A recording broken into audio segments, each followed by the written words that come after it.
What were the odds that after nearly 10 years of absolute silence, she'd reappear in my life? And, what's worse, as if the universe had planned some cruel joke, she was now right in front of me, oblivious to my presence. I wasn't some fool who'd been waiting around for her either. No, I'd worked hard to vanish from every trace of her world, burying myself under a new name, a new identity, and a life that didn't include her, her new husband, or anyone else from my past. I had buried that life deep. But there she was, standing confidently at a booth in the middle of the expo I was attending, chatting away with passers-by like she belonged. My pulse thudded in my ears. Did she recognize me? I wondered. But as she strolled right past me without a flicker of recognition, it struck me hard. She didn't even know who I was anymore. She didn't recognize the man I had become. And that's when a plan started forming, fueled by an anger I thought I had buried. If she didn't know who I was, maybe it was time to make her pay for everything she'd done to me, without her even realizing it was me. You're probably wondering why my ex-wife's husband would even care if I vanished, or why his family would. Well, here's the kicker. Her husband is my brother, Alan. Yeah, I know. Messed up, right? Her husband's family is also mine. His parents are mine. Those two younger sisters he has? They're my blood, too. My name used to be Tyler, but you won't find me in their family albums anymore. When things went sideways, I walked away from all of them and left everything behind to start over. So, who am I now? My name is Chase Malcolm. At least that's who I've been for the past decade. Chase is the middle name I was given at birth, but the last name? I got that off a sticker in an airport window when I needed a fresh start. And the woman I'm talking about, the one who didn't even bat an eye when she passed me, that's Heather Dawson. Back in high school, she was everything. We were the classic high school sweetheart story. First love, prom night, the works. And I thought we were meant to be. But the truth, as I later found out, was that she had her eyes set on more than just me. My family's money and status were part of the package she was after. You see, we weren't just comfortable. We were loaded. My parents owned a successful manufacturing business, specializing in high-end, custom electronic parts.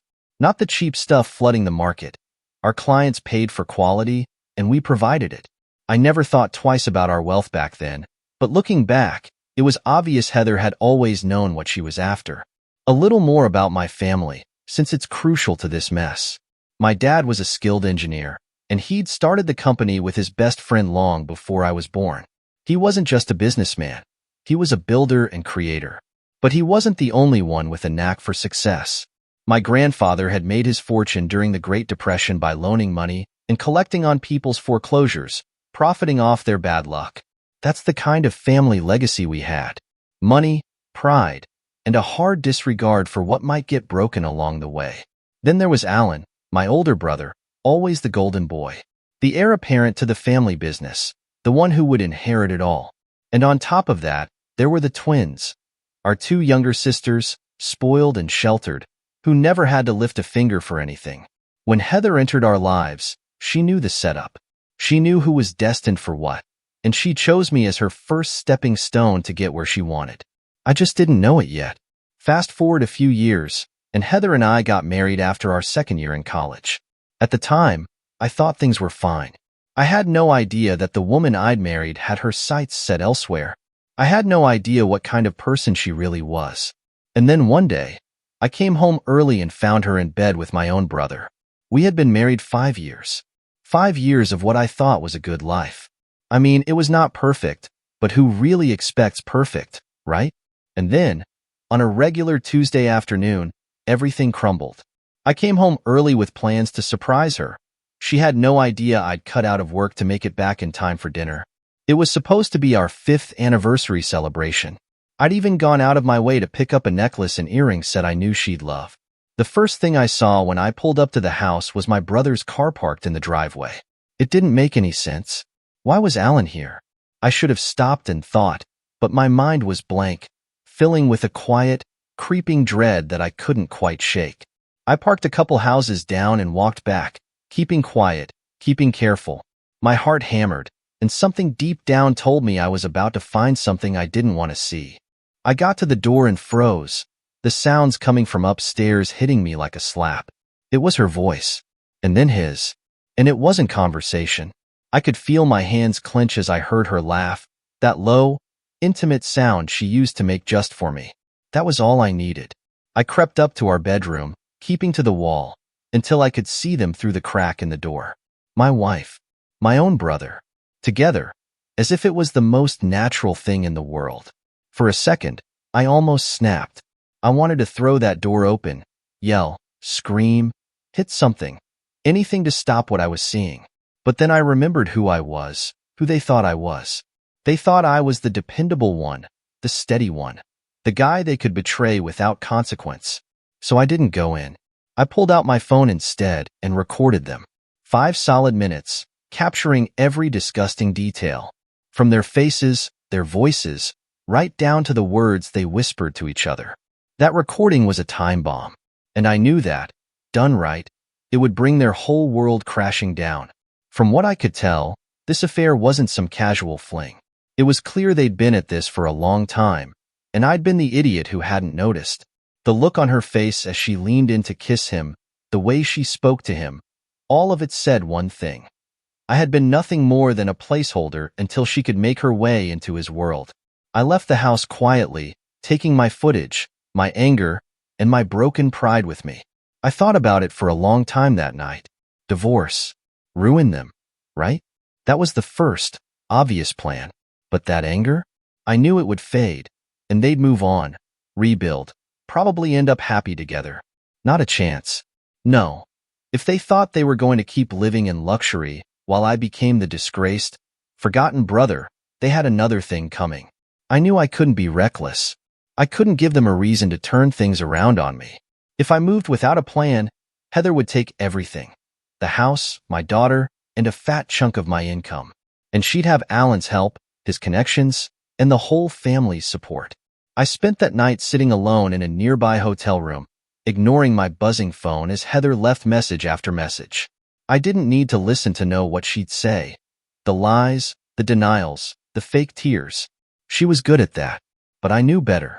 I'd had years to watch her lie to my face without a hint of shame.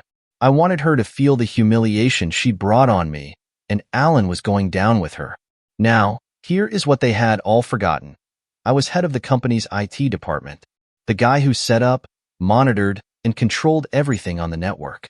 I had access to every email, every text, every single transaction that went through the family business. And since I had the God code, as we called it, there was no part of that company's digital world I couldn't see. So that's where I started. I sat down at my laptop, cracked my knuckles, and started digging through their emails, their texts, their history. I was going to find everything. It did not take long to confirm what I'd suspected.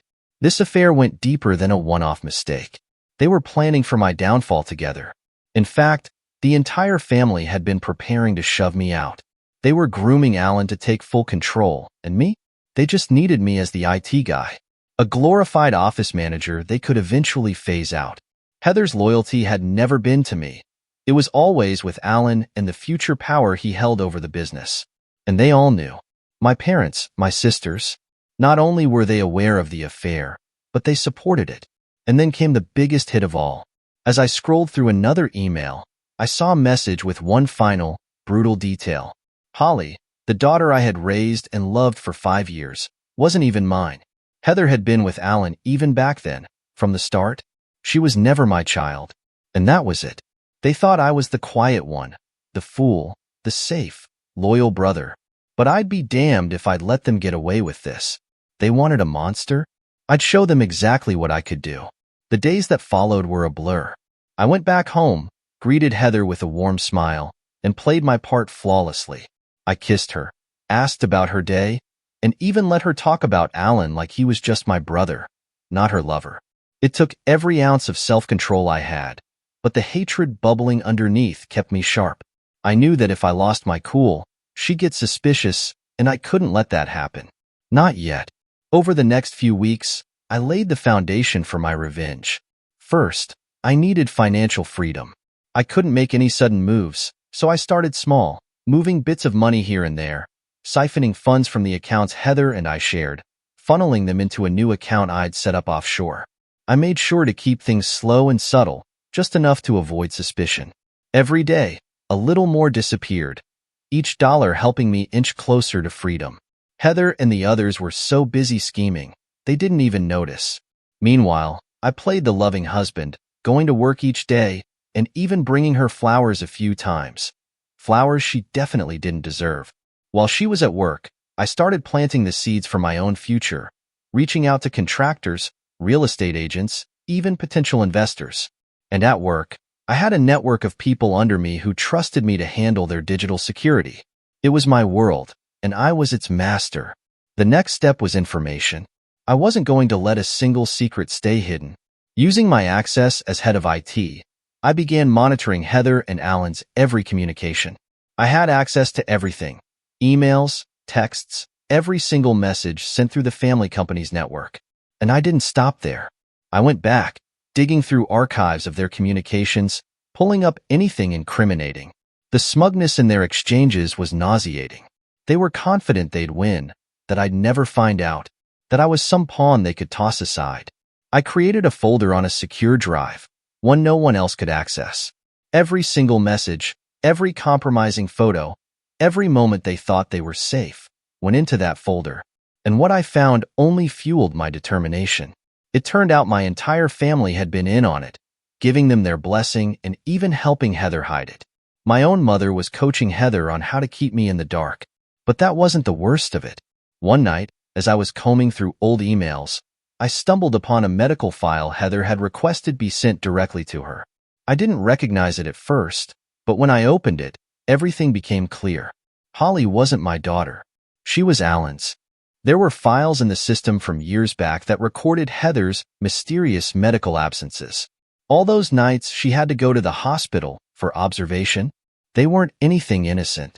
She'd had 2 pregnancies that had ended in secret abortions, my children.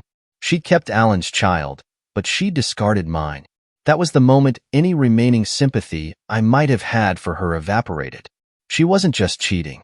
She'd built our marriage on a mountain of lies, carefully crafted and hidden from view. She hadn't wanted a family with me, only the security that came with my family's name. Alan, of course, was the prize she was really after. It was then I knew that I couldn't just let them live their perfect lives after they kicked me out. They needed to pay.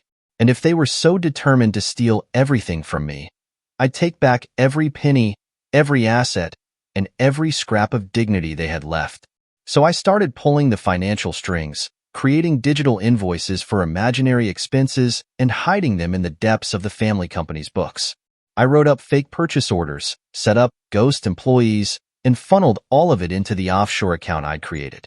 Heather had no idea, and neither did Alan. I kept the flow steady and discreet. At first, I set up minor transactions. Nothing that would stand out, a few thousand here, few thousand there. But gradually, those numbers increased, the amounts reaching sums that would eventually bleed them dry. At home, I continued the act. I'd take Heather out to dinner, share tender moments, and listen to her complain about her busy schedule with the family business. I played the devoted husband, letting her believe she was winning me over, all the while knowing I was about to dismantle her carefully planned future. And I didn't just use technology to get my revenge.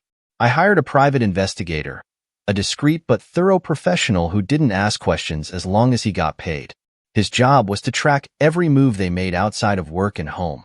He set up hidden cameras and microphones, capturing their every conversation, every embrace, every kiss. All that footage was uploaded to a cloud server only I could access. I watched it all unfold, gritting my teeth but saving every moment for later. When the time came, I'd make sure everyone they knew saw what I'd seen. Then, one Friday, I got the final proof I needed. My investigator called to tell me that Alan had proposed a real estate investment that required a big financial contribution from the company. He was pushing it hard, and it was only a matter of time before it got approved. I knew this was my chance. Alan thought he'd invest, cash in, and then shove me out of the company as soon as the profits started rolling in. But he didn't know I'd rigged the system. He had no idea that his emails and communications had been rerouted, ensuring that the real investments would be worthless. When the dust settled, they'd be left with nothing but a sinking company and a financial black hole that would take everything from them. For now, I let them enjoy the illusion that they had everything under control. After all, if they thought they were safe, it would make the fall that much sweeter. 3 months passed, and by then, I had almost everything in place. My family had no idea that their reliable son and brother had flipped the script, and every detail they thought they'd buried was waiting to come back to haunt them. Every day, I acted my part flawlessly, feigning calm while meticulously coordinating each piece of my plan. I was careful to leave no loose ends. Everything about my disappearance would look perfectly legal and above board, even if it would leave Heather, Alan, and the family financially crushed. Meanwhile, I created a new identity for myself, funneling more funds into my offshore accounts and leaving a digital paper trail that would lead anyone snooping back to dead ends. The family business was a fortress, and I'd make sure that when it fell, they'd have no one to blame but themselves. One day, Heather and I were sitting in the living room, sharing a quiet evening after putting Holly to bed. I'd cooked her favorite dinner, played the devoted husband, even joked with her like nothing was wrong. As I poured us both a glass of wine, she leaned over, slipping her hand over mine. "You're such a great husband. You know that," she said, giving me one of those soft, tender smiles. It almost made me laugh. Did she even believe it? Or was she just so used to lying that she thought she could keep up the act? "Thanks, Heather," I replied, faking a little grin as I squeezed her hand. "I'm lucky to have you too." It was surreal, sitting there with her, knowing the ugly truth. I had all the evidence I needed to blow her world apart, but here we were, sharing a drink, looking like any other happily married couple.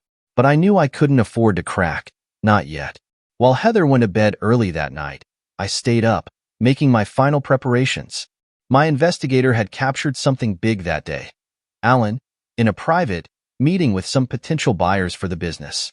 He was already trying to find investors to help him buy me out, quietly planning a buy-sell agreement behind my back.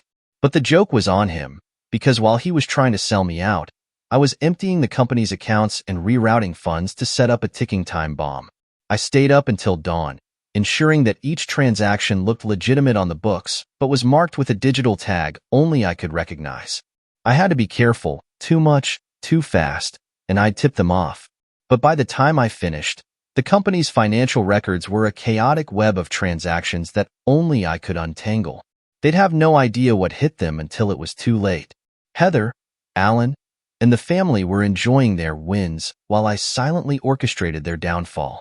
I even helped Alan review a few contracts that week, putting on my best, helpful little brother face while making mental notes of every weakness in his strategy. The way he looked at me, patting me on the back and calling me a valuable team member, was so smug, so condescending, that it almost made me laugh. Little did he know, he'd soon be begging me for help. The final phase of my plan was the insurance policy. The one thing that would make sure they couldn't wriggle out of this even if they somehow sensed what was coming. I called my lawyer, an old college friend I trusted, and made sure that every piece of the plan was airtight. I didn't want a penny going back to the family once I was gone. The following Friday, I showed up at the office dressed sharply in my usual suit, coffee in hand, the very picture of a reliable corporate guy. I went to work as usual, meeting with my team, running diagnostics, and finalizing some upgrades for the company's infrastructure. But these upgrades weren't what they seemed. What I had created was a digital bomb, a program embedded in the company's core systems that would slowly destabilize everything from finances to data storage. The way it worked was simple yet effective. At my command, the software would erase key financial records, corrupt all active contracts, and shut down entire operational systems.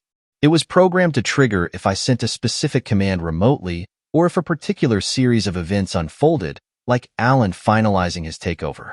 And best of all, the program was cloaked under layers of encrypted code only I could decrypt. By the time I left the office that day, everything was ready. And, as a finishing touch, I left a farewell letter on my computer, an immediate resignation letter citing ethical disagreements with the company's management. The letter detailed enough to cast a shadow over Alan, hinting at his poor leadership and questionable moral compass. If they wanted to clean up the mess I left, they'd be chasing their tails for years. I took a long, last look at the office as I left, barely containing a satisfied smile. They had no idea. Alan was so deep in his ego, and Heather was so wrapped up in her new role as the wife-to-be of the business heir that they wouldn't see it coming until the whole system crashed around them. When I got home, Heather was already asleep. I watched her for a moment, taking in the serene look on her face, the peace of someone who had no idea her entire world was about to be shattered. I thought about Holly, too, and a part of me felt a pang of guilt, knowing she was innocent in all of this. But Heather had made sure that our family was never real. Holly was Alan's, and they'd all chosen to betray me long before I decided to fight back. That night, I didn't sleep. I lay awake, feeling the weight of what I'd done. But there was no turning back. The plan was in motion, and by the time they realized it, I'd be long gone. Heather, Alan, my family, they had all betrayed me without a second thought. Now, it was my turn to walk away and leave them with the consequences of their actions. The morning after I set everything up, I woke up feeling strangely calm. It was the kind of peace you get when you know you've already crossed the point of no return, when the wheels are turning and there's no going back. The family's world was about to collapse, and all I had to do was sit back and watch it happen. That day, I kept up the charade, going about my usual routine. Heather had left early, dropping Holly at school before heading to the office. She kissed me on the cheek before she left, like everything was normal. And for her, it was. She had no idea that today would be the day everything started falling apart. After breakfast, I took my time getting to the office, arriving a little later than usual. When I walked in, there was an odd tension in the air. People were murmuring. Some of the junior employees were gathered in hushed groups, looking at each other nervously. It was clear that something had gone wrong. Perfect. As I settled into my chair, I turned on my computer, pretending to check emails while keeping an ear out for the commotion. A few minutes later, Alan walked in, looking flustered, his face flushed. I watched him storm into the boardroom, barely noticing me, and I could practically feel the rage simmering off him. It was the first time I'd ever seen him look genuinely rattled. Within half an hour, my phone buzzed. It was a message from my investigator, a brief update. Everything set? That was all I needed to know. They delivered the files I'd put together, photos, emails, text messages, to my father, Alan, and Heather's inboxes, with a little note explaining exactly how long they'd been deceiving me. I could only imagine the looks on their faces as they clicked through the evidence of their betrayal. I saw Heather's message pop up on my phone screen. A single line that almost made me laugh. "We need to talk." Yeah, I bet we did. I ignored it, letting her stew. The beauty of my plan was that there was no rush. I could wait until the perfect moment to respond, keeping her on edge, making her question everything. By lunchtime, it was clear that the cracks were already starting to show. I overheard Alan on the phone, arguing in a low, harsh whisper. He was clearly trying to salvage a deal, probably talking to one of the investors he'd been trying to court, but I knew he wouldn't succeed. The files I delivered didn't just show evidence of the affair. They included enough hints of financial misconduct to make any potential investor think twice before putting a dime into his hands. Alan's little empire was teetering, and he hadn't even figured out just how bad things were about to get. When I finally saw Heather, her face was pale, her eyes darting around nervously. She'd clearly just seen the files, but she didn't know what to say, and frankly, I wasn't interested in hearing it. She opened her mouth, but before she could say anything, Alan came storming over, fury flashing in his eyes as he glared at me. I met his gaze calmly, the way I'd done 1,000 times before, but this time, I wasn't pretending. "Can I talk to you, privately?" he demanded, his voice barely contained. I nodded, following him into his office. He shut the door, turning to face me with that arrogant, self-important look he'd always worn. Only this time, there was a crack in it, a desperation I'd never seen before. "What the hell is this?" he hissed, shoving his phone in my face. The screen displayed one of the photos I'd sent, Heather and Alan together, intimately. I had to fight the urge to smile as I feigned surprise. "Are you asking me?" I replied, my tone cold. "Because if anyone should have answers, it's you." His face twisted, the anger turning to something darker. You're sabotaging us, aren't you? He accused. You're trying to ruin everything.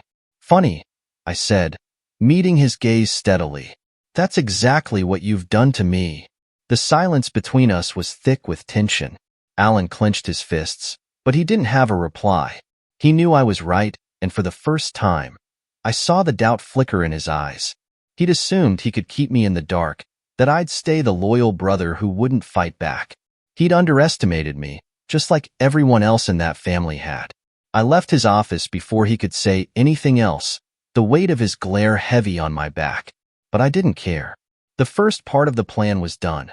The files were out, and they couldn't erase what I'd revealed. Over the next few days, the fallout was everything I'd hoped it would be.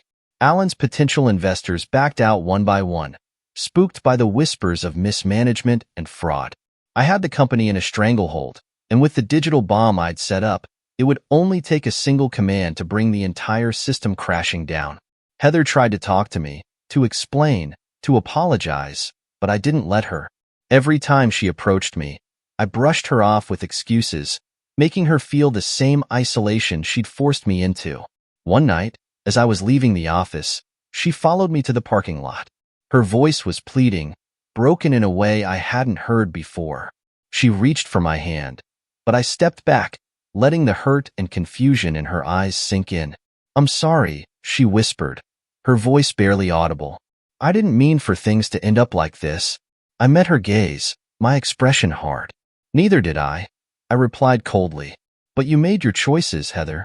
Now, you can live with them." I turned and walked away, leaving her standing there, her shoulders slumped in defeat. She'd spent years manipulating me, using me for her own gain. Now, she was finally feeling the consequences. And this was only the beginning. The days that followed were a whirlwind of chaos, and I could not have scripted it better if I tried. The company, which had once felt like a fortress under Alan's control, was cracking open at every seam, its foundations shaking. My plan was unfolding perfectly, and all I had to do was sit back and watch the fallout. Alan and Heather were in full panic mode. Every time I saw Alan, he looked more stressed, more disheveled, like he was fraying at the edges. I knew he was trying to patch up the damage, calling every investor, every board member he could think of, but it was no use. I had planned for this, ensuring every financial trail looked legitimate on the surface but held no substance underneath. He was clutching at straws, and every attempt he made just brought him closer to unraveling. One morning, I overheard him on the phone in his office. His voice was low but frantic, laced with the kind of desperation I'd waited years to hear. "I can get the money, I promise. This is just a minor setback. Yes, we can still proceed." He sounded like a drowning man, flailing in water he did not know how to swim in. It was a small but deeply satisfying moment to hear him beg. Heather was no better. She had been texting me every day, calling nonstop, but I ignored her. At home, I kept things as tense and cold as possible, giving her nothing but silence, which seemed to drive her crazy. She tried crying, yelling, even guilt-tripping me, but nothing worked. I would barely glance at her as I walked by, my face a mask of indifference. One night, after Holly had gone to bed, Heather finally cornered me in the kitchen. Her face was tear-streaked, eyes red from crying, her voice barely a whisper. "Chase, please, we need to talk. You cannot just shut me out like this." I looked at her, keeping my voice steady and cold. "Shut you out? You already did that to me a long time ago, Heather. I am just following your lead." She shook her head, covering her mouth with her hand as she stifled a sob. I never wanted to hurt you. It just happened. Alan, he was there for me when you were always busy, always focused on your work. I felt so alone. Her excuses made me sick. There she was, painting herself as the victim, trying to justify her betrayal as if I was somehow responsible. I forced a laugh, unable to keep my contempt from seeping through. "Save it, Heather. I was busy because I was trying to build a life for us, for Holly. And now I see exactly how much that mattered to you." I left her there in the kitchen, wiping her eyes and clinging to whatever scraps of dignity she thought she still had. But it was too late. I had seen her true colors, and the act she was putting on now was as empty as everything else she had done. The next morning, Alan held a company-wide meeting. I sat near the back, watching him from a distance as he paced at the front of the room. He was trying to reassure everyone, putting on a brave face, talking about restructuring and new growth initiatives, but he could barely mask the tremor in his voice, and his eyes darted nervously as he spoke, betraying his own uncertainty. Most of the staff looked confused, worried. They'd all heard the rumors by now, that we were bleeding money, that investors were pulling out. When Alan finished his speech, he looked around the room, his gaze landing on me for a fraction of a second. I held his stare, and in that moment, he must have realized something. His eyes narrowed, a flicker of suspicion crossing his face. But he could not call me out, not without proof, and I had made sure there was none. That afternoon, the digital bomb I had set up went off. Right on schedule, it began erasing vital files, deleting financial records, and corrupting operational data. Computers froze, files vanished, and the network crashed. Employees scrambled to reboot systems, phones rang off the hook, and panic set in as Alan's carefully crafted world began to crumble in real time. By then, I was long gone from the office. I had taken an early lunch, letting everyone think I would be back soon. But instead, I went home, packed a small bag, and waited for the notifications I knew were coming. Heather's first text came in within an hour. The company system crashed. Do you know what's going on? I ignored it. Then another. Alan thinks something is wrong with the files. He says it looks like sabotage. Perfect. Let them scramble. Let them piece together what little they could. I wanted them to taste the full, bitter realization of what was happening to them. I knew Heather would call me eventually, and she did, frantic and barely coherent. Chase, please, I do not know what is happening, but the company is, it is falling apart. Alan says someone did this, that it might be you. Please tell me it is not true. I let her ramble, her voice breaking as she begged for answers, until finally, I spoke. Funny, Heather. You seem to have no problem destroying my life. How does it feel to watch everything slip through your fingers? She was silent, stunned, as if she could not believe what she was hearing. You did this, she whispered, her voice barely audible. Oh, I did more than that, I replied, the satisfaction unmistakable in my voice. Consider this payback for everything you and Alan took from me. I hung up, leaving her with nothing but silence, the same emptiness she'd given me for years. I knew they would fight to salvage what was left, but it was too late. By the time they realized the full scope of the damage, I would be gone. As I left town, the phone buzzed with more missed calls, more frantic messages. I glanced at Holly's photo on my dashboard for a moment, feeling a pang of regret for the innocent life caught in this mess. But even she would be better off away from the toxic environment her mother and Alan had created. This was my goodbye. They had built a house of lies, and I had simply removed the foundation. Now, they could watch it all come crashing down without me. The drive out of town felt surreal, like I was leaving a version of myself behind with every mile. The calls and texts from Heather, Alan, and my parents buzzed on my phone constantly, desperate demands and pleas to explain, to fix what I had broken.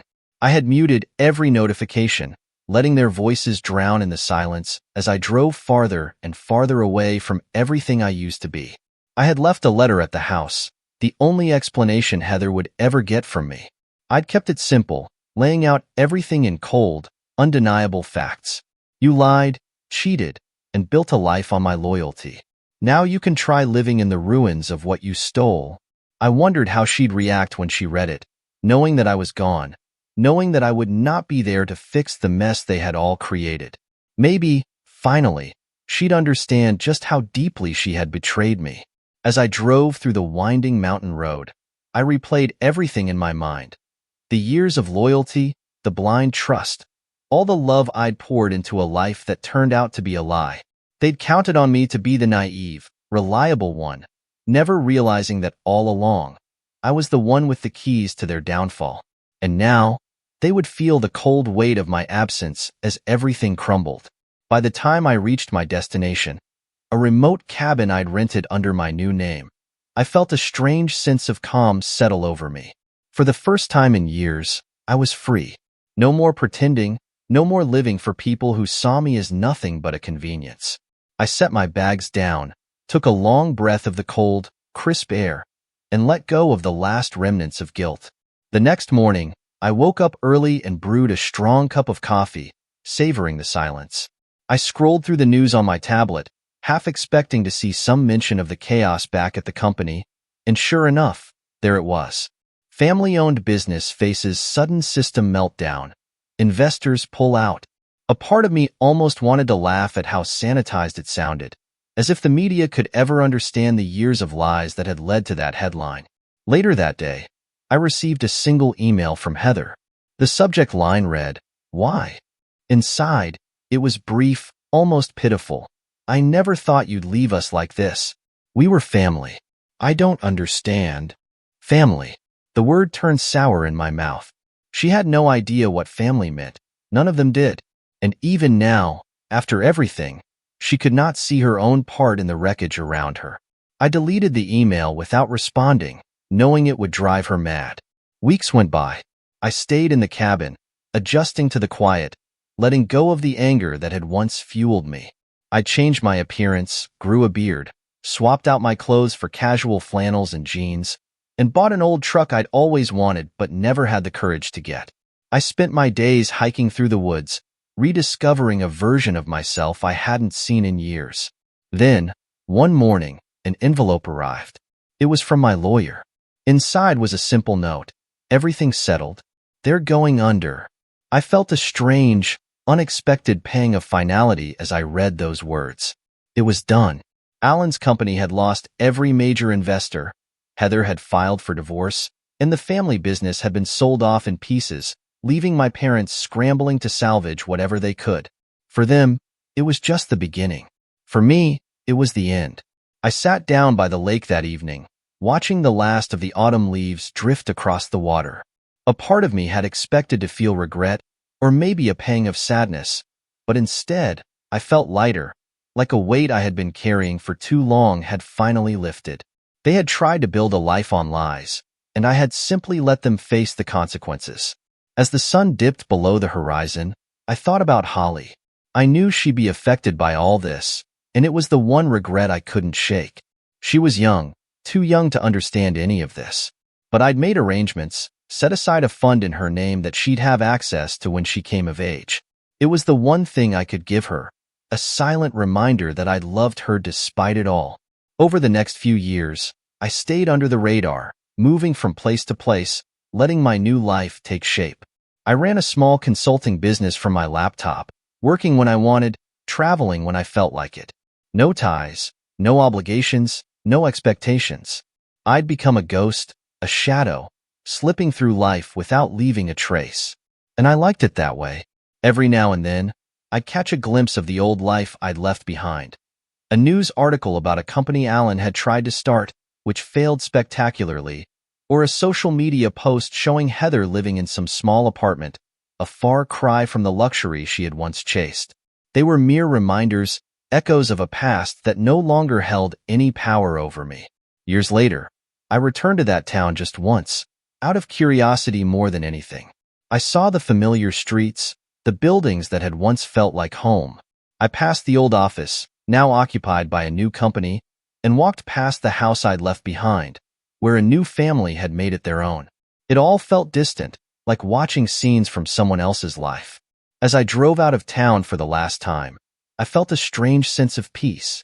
I had once been Chase Malcolm, the dependable husband, the loyal brother. Now, I was no one, free to be whoever I wanted. And for the first time, that was enough. I never looked back.